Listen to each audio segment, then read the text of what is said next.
নবম শ্রেণীর যারা ছাত্রছাত্রী রয়েছে, তোমাদের লাইফ সায়েন্স থেকে আজ একটি প্রশ্নের আমি উত্তর দেব। প্রশ্নটি হলো, গাছের বর্জ্য পদার্থ কি? না, গাছের বর্জ্য পদার্থ আমরা তাকেই বলবো গাছ থেকে, গাছের কাণ্ড শাখা প্রশাখা থেকে পাওয়া যায় এক রকমের পদার্থ, যে পদার্থ গাছের কোনো কাজে লাগে না, তাকে গাছের বর্জ্য পদার্থ বলা হয়।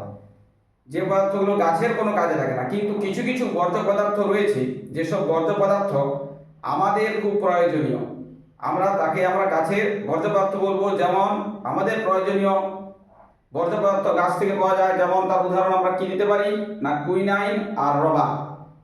একে আমরা কি বলবো, গাছের বর্জ্য পদার্থ, যেগুলো সাধারণত আমাদের খুব গুরুত্বপূর্ণ কাজেও এই বর্জ্য পদার্থগুলো ব্যবহার করা হয়। তাহলে তোমরা নিশ্চয়ই বুঝতে পারলে। আর যদি বোঝার কোনো অসুবিধা হয় তাহলে তোমরা কমেন্ট করবে। আর যদি বুঝতে পারো, চ্যানেলটা ফলো দিয়ে সাবস্ক্রাইব করে পাশে থাকবে পরের প্রশ্নের উত্তর পাওয়ার জন্য।